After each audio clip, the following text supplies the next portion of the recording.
For example अभी ये बात की जा रही है कि गौतम अडानी साहब ने एनडीटीवी खरीद लिया और जो एक क्रिटिकल वॉइस थी प्राइम मिनिस्टर मोदी की, उसी को ही दबा लिया। और गौतम अडानी के कहा जा रहा है कि बड़े स्ट्रॉन्ग कनेक्शन हैं पीएम मोदी के साथ और उन्होंने बड़े प्रोजेक्ट्स भी लिए हुए हैं और वो जैसे मिल के काम कर रहे हैं। सो ये जो चीज है, आप कैसे इसको कैसे देखते हैं? मतलब there is no one who can challenge, because prime minister Modi ने वो एक मोनोपोलाइज कर लिया हर चीज को। इंडस्ट्रियलिस्ट को कहा कि तुम ये टीवी खरीद लो, मैं एक मिसाल दे रहा हूँ, ठीक है। और इधर जो है वो आप बातें कर रहे हैं जनाब कि वो सारा कुछ तो जनाब सरकार में दे देते हैं, 3 घंटे सोते हैं, खाते नहीं है, पीते नहीं है। और मैंने ये सुना है प्राइम मिनिस्टर मोदी के बारे, ये जो आप कह रहे हैं ये बिल्कुल सही है। ये नहीं कि मैं आप कह रहा हूँ आप गलत कह रहे हैं, ये मैंने भी ऐसे ही सुना है कि प्राइम मिनिस्टर मोदी बड़ा कम सोता है और उसने रात को भी ऑफिस खुला होता है, पीएमओ और भी चीजें हैं। तो आपको नहीं लगता कि ये मोनोपोलाइज हो चुकी है हर चीज? और बाकी जो कांग्रेस पार्टी है या जो आम आदमी पार्टी है, उनका भी तो बहुत, उन्होंने पूरा पंजाब ले लिया, ठीक है, दिल्ली से निकले वो आगे गए। तो how do you castigate and Phule others, ठीक है, और कहते हैं कि ये कुछ भी नहीं है और जो कुछ है यही है। आप नहीं समझते कि ये एक शायद उन्होंने एक कवर अप क्रिएट किया हुआ, या क्या आप समझते हैं कि लोग वाकई प्राइम मिनिस्टर मोदी की ये जो फाइनेंशियल ग्रोथ है इंडिया की, ग्लोबल स्टेज पे जो उनका आना है इंडिया का, दे बिलीव कि this is genuine and this is what India wants? देखिए चीमा साहब, 2-3 पार्ट है आपके सवाल के, अगर कुछ रह गया हो तो आप पूछेगा। पहली बात, 65 साल कांग्रेस का शासन था, ठीक है, और पिछले 8 साल से ये रोज कुछ ढूंढते हैं कि इन्हें दूध में कुछ मक्खी जितना भी मिले उसका तिल का ताड़ बना दे, पहाड़ बना दे। इन्हें कुछ मिला नहीं। आपने कोई स्कैम देखा इंडिया में? तो कोई नहीं आया। मीडिया है, इंटरनेशनल मीडिया, सब कुछ है, स्कैम कोई नहीं मिलेगा, ठीक है। ये पिछले 65 साल में इनकी हुकूमत थी। मोदी जी 45 साल से पॉलिटिक्स में है। आज तक इन्होंने इनकी फाइलें खानी, छंगाली किया, कुछ नहीं मिला इनके अगेंस्ट। अगर 65 साल के अपने राज में इन्हें प्राइम मिनिस्टर मोदी के अगेंस्ट कुछ नहीं मिलता तो जाहिर सी बात है कोई कुछ है नहीं, पहली बात। दूसरी बात, इंडिया का बढ़ता स्टैचर, कोई भी इकोनॉमिक पैरामीटर उठाइए, जियो पॉलिटिक्स उठाए, फॉरेन एक्सचेंज उठाइए, स्टैचर उठाइए, डिफेंस एक्सपोर्ट उठाइए, कोई भी पैरामीटर उठाए, India has grown leaps and bounds. आज से करीब 2010 के आसपास की, ज्यादा बात नहीं कर रहा, हमारा जीडीपी कितना 2010 में already we have touch around 1 trillion. आज 22 से 3.4 ट्रिलियन की बातें कर रहे हैं। और अगर आप मुकेश अंबानी साहब का स्टेटमेंट देखें, तो ये मैं आपको बता रहा हूँ, ये स्टेटमेंट अभी उन्होंने दिया था, बाय 2040 और 50 I can't remember will be $45 trillion economy. ये मुकेश अंबानी साहब का स्टेटमेंट है, ब्लैक एंड व्हाइट में। मोदी जी को आपने कभी किसी इंडस्ट्रियलिस्ट से मिलते देखा? किसी इंडस्ट्रियलिस्ट से नहीं मिलते, जरूरत नहीं है। दूसरी बात, ये जो एनडीटीवी वाला है, ये टेक ओवर वो सब तो चलता रहता है कॉर्पोरेट सेक्टर में।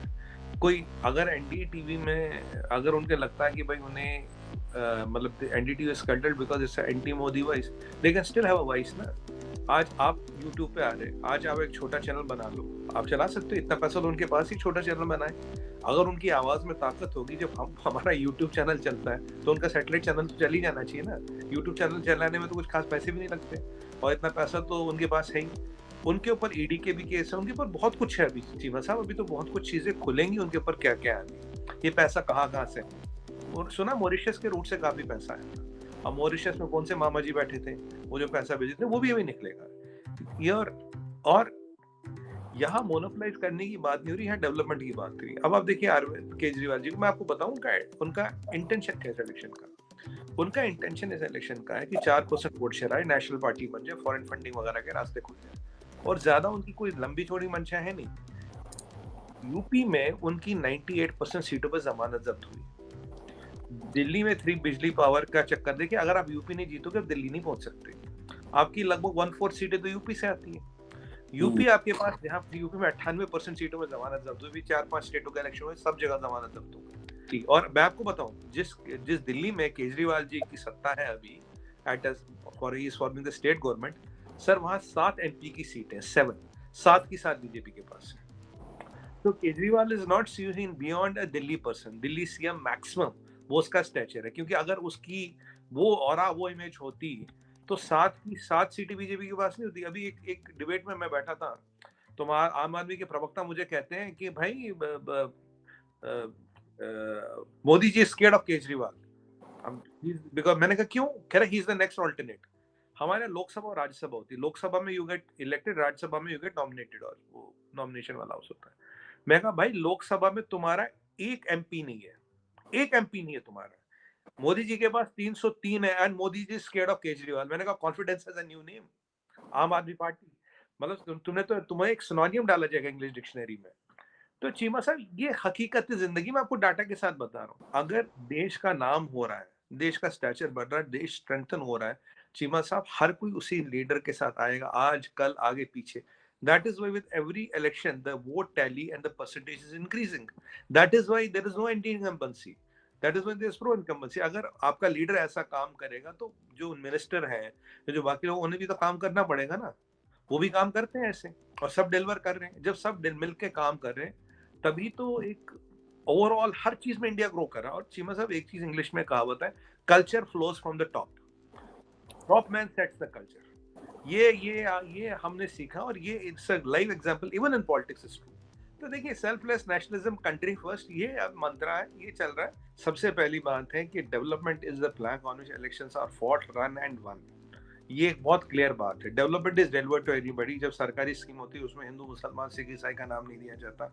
अगर आपको आज उज्ज्वला मिल रही है, प्रज्वला मिल रही है, आपको आयुष्मान भारत इंश्योरेंस मिल रहा है, आपका डीबीटी आ रहा है, आपको अनाज के पैकेट मिल रहे हैं, आपको फ्री वैक्सीन लग रही है, आपके घर में गैस सिलेंडर आ रहा है, आपको सब्सिडी मिल रही है, किसान सम्मान निधि मिल रही है, तो वहां नाम पूछ के थोड़ी ना होता चीमा साहब। ये भी नहीं होता कि आपने मुझे वोट किया नहीं किया, ये भी नहीं होता कि ये किसकी रूल स्टेट है, राइट। मान लीजिए वहां बीजेपी की सरकार, सबको मिलता है ना। तो ये जो स्कीमें आई है, जो लोगों को दिख रहा है, development delivered at the doorstep, that is important. हाँ, as a practicing Hindu he is proud of being a Hindu and he wears his religion on his sleeve, कोई बड़ी बात नहीं है। And he doesn't shy away from being a Hindu. हाँ, उनको अपने religious practices follow करने, वो करने, वो भी एक है। तो ये तो कहीं नहीं लिखा ना कि अगर आप हिंदू हो तो you can not show your religion, you can not talk about your religion. भाई आप मुसलमान हो तो आपका एक अचकन होगा, आपकी एक टोपी होगी, which is as per Islamic traditions, okay. But आप हिंदू हो तो आपको जी सेकुलर बन के रहना। आपको आप अब तो कुर्ता भी नहीं पहन सकते, आप भगवा रंग नहीं पहन सकते, आप कहीं मफलर नहीं पहन सकते, आप टीका नहीं कर सकते। हम देखिए हमारे कई सारे मुसलमान लीडर हैं, अब भी है, वो कराकोली टोपी एक अचकन पहन के घूमते हैं, ठीक है, उनका एक स्टाइल है, उनकी आजादी, कोई नहीं। बट ये एक रूल इम्पोज किया गया था, भाई हिंदू जो है is to be more secular than the secular, और जो ये जो मुसलमान है वो अपना रिलीजन प्रैक्टिस करे, अपना कल्चर प्रैक्टिस करे। अब मोदी जी जो है वो हिंदू भक्त है, शिव की आरती करते हैं, जहाँ टेम्पलों का इनॉग्रेशन होता है वो भी करते हैं, जहाँ दान दक्षिणा वाली बात है वो भी करते हैं, करना भी चाहिए चीमा साहब। और कई बार लोग कहते हैं यार इसका ROI क्या, इसका इसमें एक फायदा क्या होता है। आपको एक स्टैटिस्टिक्स देता हूँ। हमारे 1,62,00,000 टूरिस्ट आए कश्मीर में एक साल, ठीक है। 3.5 करोड़ आए गोवा में। Goa is the number 1 tourist destination. Kashi corridor बनाया हमने, उसमें करीब 900 कुछ करोड़ रुपए लगे थे। लोग कह रहे हैं यार इसका क्या ROI है, ये तो अपना रिलीजन प्रपोर्शन कर रहे, ये कर रहे, वो कर रहे। देखिए पहली बात है, हिंदुस्तान में नहीं करेंगे तो कहाँ करेंगे। चलिए उसको भी दरकिनार कर देता हूँ। दूसरा आपको मैथमेटिकल रीजन देता हूँ, पॉलिटिकल रीजन तो दे दिया। चीमा साहब 10 करोड़ लोग आए वहां। 10 करोड़ लोग, अगर आप एवरेज मान लीजिए 1,000 रुपए एक बंदे पे खर्च हो गए वहां आके, 1,000 रुपए क्या होगा, केवल 1,000 रुपए, 1,000 इंटू 10 करोड़ करिए, कितने करोड़ होते, इतना करोड़ रेवेन्यू आ गया। ROI तो एक महीने में आ गया। मैंने टीवी चैनल पे बोला एक महीने में ROI आएगा 10 करोड़ लोग। और आपको पता वहां चढ़ावा कितना आया? चढ़ावा करीब 30 करोड़ रुपए आया है। केवल डोनेशंस आर ऑफ 30 करोड़ रुपए। मैं आपको एक एग्जांपल दे रहा हूँ। तो जो भी होता है, हमारी one of the second most famous places जहां हमने सरदार पटेल का स्टैचू बनाया, नर्मदा डैम के ऊपर। Narmada dam is one of the most visited places, number 2 number 3 आती है पूरे इंडिया में। और उस एरिया में कुछ नहीं है, बस उसके आसपास सारी इकोनॉमी चलती है। तो इकोनॉमी को चलाने के लिए भी तरीके होते हैं, इकोनॉमी को चलाने के भी काम होते हैं। इट्स नॉट ओनली कि भाई मैं अपना मजहब का प्रोपोगेशन करता हूँ।